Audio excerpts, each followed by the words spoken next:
मेरे last video में मैंने 5 ट्रांजेक्शन डाले थे सिंपल आपको अकाउंटिंग इक्वेशन का लॉजिक समझाने के लिए। उसको अपग्रेड करते हुए मैंने क्वेश्चन नंबर 2 डाला है, देखिए ध्यान से। इसी question number 2, X commences business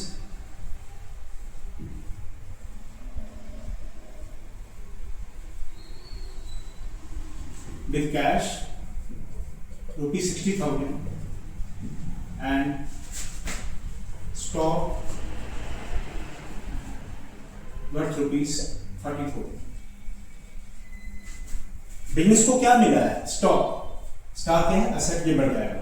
और बिजनेस को क्या मिला? कैश, ये भी असेट है, ये भी बढ़ जाएगा। किसने दी है? एक्स ने। X is the owner of the business, इसका कैपिटल बढ़ जाएगा। बस इसको अकाउंटिंग इक्वेशन में डालिए। असेट के नीचे कैश का अकाउंट में कैश कितना बढ़ गया? 60,000 और स्टॉक बढ़ गया है 40,000 से। कुल मिला के आपका कैपिटल बढ़ गया है 1 lakh.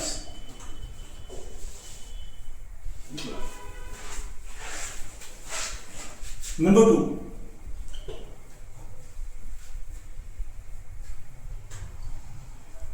Purchase goods for rupees 25,000 from Krishna। सीधा ट्रांजेक्शन। गुड्स असेट है, जब बिजनेस परचेज करेगा तो उसका असेट बढ़ जाएगा। और कृष्णा क्रेडिटर है, लाइबिलिटी, जिससे उधार खरीदा वो लाइबिलिटी है, लाइबिलिटी बढ़ जाएगा। तो कृष्णा का नेचर बन गया creditor, in the sense liability बढ़ जाएगी। आइए इसके सामने लिखिए, गुड्स हमारे पास ऑलरेडी अकाउंट है तो गुड्स में 25,000 ऐड हो जाएगा और कृष्णा क्रेडिटर लायबिलिटी के नीचे खुल जाएगा। क्रेडिटर 25,000। ना जब एक से ज्यादा ट्रांजैक्शन हो जाए तो न्यू इक्वेशन बनाओ।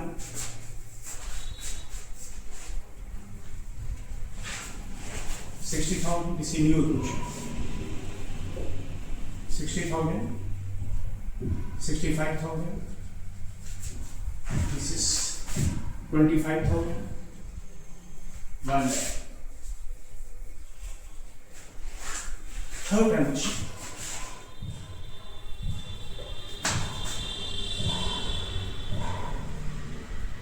wages paid ₹2,000 and outstanding wages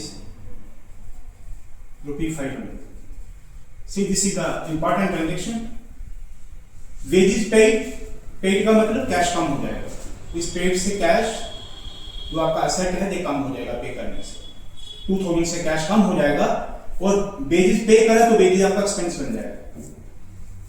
दूसरा, आउटस्टैंडिंग वेजेस इसके साथ ही अटैच कर दिया है, ये इंपॉर्टेंट ट्रांजैक्शन बन जाता है। आउटस्टैंडिंग वेजेस का मतलब आपने वर्कर से काम करवा लिया है लेकिन पैसा भी देना बाकी है, तो काम करवा लिया है तो वो वेजेस आपका एक्सपेंस बन गई, ये भी आपके एक्सपेंस को बढ़ाएगी। और आउटस्टैंडिंग है तो ये लायबिलिटी बन जाएगी, इसे लायबिलिटी बढ़ जाएगी। So this is concluding effect that this wages plus this wages total expense आपका बन जाएगा ऐसे, वेजेस पे प्लस आउटस्टैंडिंग, इन दोनों को मिलाइए। 2,000 आपने पे कर दिया और 500 देना बाकी है, कुल मिला के आपका एक्सपेंस बन जाएगा 2,500। दिस एक्सपेंस बढ़ने से कैपिटल कम हो जाएगा, एक्सपेंस बढ़ गया कैपिटल कम हो जाएगा एक। दूसरा, जो आपने पे कर दिया उससे कैश कम हो जाएगा, कैश असेट आपका कम हो जाएगा 2,000 से। कुल मिला के एक्सपेंस 2,500 का बन गया और कैश 2,000 से कम हो गया। जो आपने पे नहीं करा आउटस्टैंडिंग वेजेस वो आपका लायबिलिटी बन गया। आउटस्टैंडिंग वेजेस ये लायबिलिटी है, इससे आपकी लायबिलिटी बढ़ जाएगी 500 से। अब डालिए अकाउंटिंग इक्वेशन। वेजेस 2,500 जल्दी के कैपिटल को कम करेंगे, 500 का आउटस्टैंडिंग लायबिलिटी के नीचे खुल जाएगा। आउटस्टैंडिंग वेजेस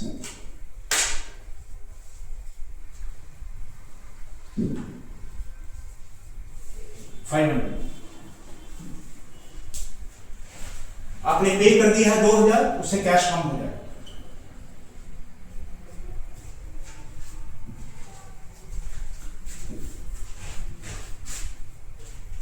चेक करके देखिए 2500 आपका कैपिटल कम हो गया, 2500 नेगेटिव 500 पॉजिटिव, यानी कि 2000 नेगेटिव इक्वल टू 2000 नेगेटिव। ये आपका अकाउंटिंग इक्वेशन बना है। This is your equation. 60,000 minus 2 58,000, this is 65,000, 25,000 500 outstanding, and this is 97,500. Fourth transaction, sold goods costing rupees 10,000 for 9,000 to Mahesh. जब भी आपका सामान बिकता है तो कॉस्ट प्राइस पे आपकी गुड्स कम हो जाएंगी, यानी कि गुड्स कॉस्ट प्राइस पे कम हो जाएंगे।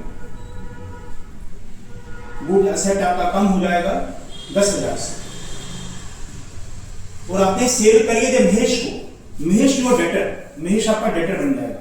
महेश ये आपका डेटर है। डेटर का नेचर होता है असेट, इसे डेटर बढ़ जाएगा 9,000 से। अब ध्यान से देखिए, आपने जो गुड्स 9,000 की बेची उसकी कॉस्ट 10,000 है, तो आपकी कॉस्ट ज्यादा और सेल प्राइस कम है, ये लॉस है, बीच का डिफरेंस लॉस। तो लॉस आपके कैपिटल को कम करेगा 1,000 से। अब आइए, गुड आपकी 10,000 से कम हो जाएगी। डेटर आपका सेट होता है, यहां पर डेटर्स ये 9,000 से बढ़ जाएगा और 1,000 का लॉस बन जाएगा। इक्वेशन देखिए, 10,000 negative 9,000 positive 1,000 negative equal to 1,000 negative. This is your new equation.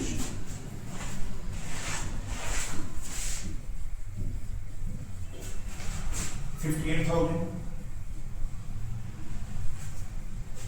55,000 9,000 25,000 500, this is 96,500.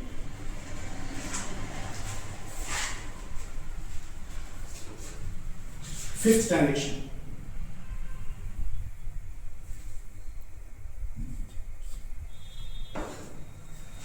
receive a check from Mahesh for rupees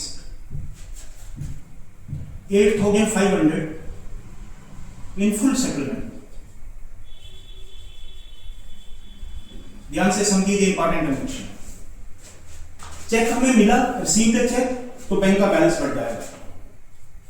तो आपका बैंक जो असेट है ये बढ़ जाएगा जितनी वैल्यू से चेक मिला, वो है 8,500। किससे मिला? महेश से। आप देखिए महेश आपका डेटर है, ये डेटर आपका महेश ही है, तो डेटर आपका कम हो जाएगा फुल अमाउंट से। फुल सेटलमेंट का मतलब पूरे अमाउंट से कम हो जाएगा। सो महेश जो आपका डेटर है, ये डेटर असेट होता है, ये कम हो जाएगा पूरे अमाउंट 9,000 से। ये 9,000 से फुल सेटलमेंट का मतलब अब उसको और कुछ नहीं देना है, तो डेटर आपका 9,000 से कम हो जाएगा। हमने जिससे 9,000 लेने थे उसने हमें 8,500 दिए।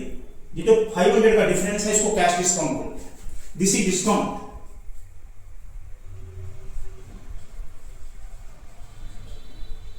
ये डिस्काउंट आपका एक्सपेंस बनेगा और एक्सपेंस आपके कैपिटल को कम करेगा। ध्यान रखें, वो डिस्काउंट जो डेटर से होता है, डेटर जब हमें पैसा काट के देता है फुल सेटलमेंट के टाइम पे, जो बीच का डिफरेंस इन दोनों में आ रहा है वो आपका कैश डिस्काउंट है, और वो कैश डिस्काउंट कैपिटल को कम करेगा। डेटर वाला डिस्काउंट एक्सपेंस बनता है, वो क्रेडिटर वाला फुल सेटलमेंट का डिस्काउंट इनकम बनता है। करिए बैंक असेट के नीचे खोलिए बैंक। आपका बैंक बढ़ गया है 8,500 से, दिस इज 8,500, और डेटर कम हो गया 9,000 से। आपने जिस डेटर से 9,000 लेना था उसने 8,500 दिया है और कहा फुल सेटलमेंट, और पैसे वो नहीं देगा, तो बीच का डिफरेंस फुल सेटलमेंट के टाइम का डिस्काउंट है, और वो डेटर वाला डिस्काउंट एक्सपेंस है, वो उसको कम करें। ध्यान से देखिए 9,000 negative 8,500 positive in the sense 500 negative equal to 500 negative. This is the new equation. 58,000, 55,000, 0, 8,500, 25,000, 500, 96. Now check the total. Your left hand side should always be equal to right hand side. देखिए 58,000 plus 55,000 plus 8,500. 1,21,500. This is 1,21,500 equal to 1,21,500. This is left hand side equal to right hand side. Thank you.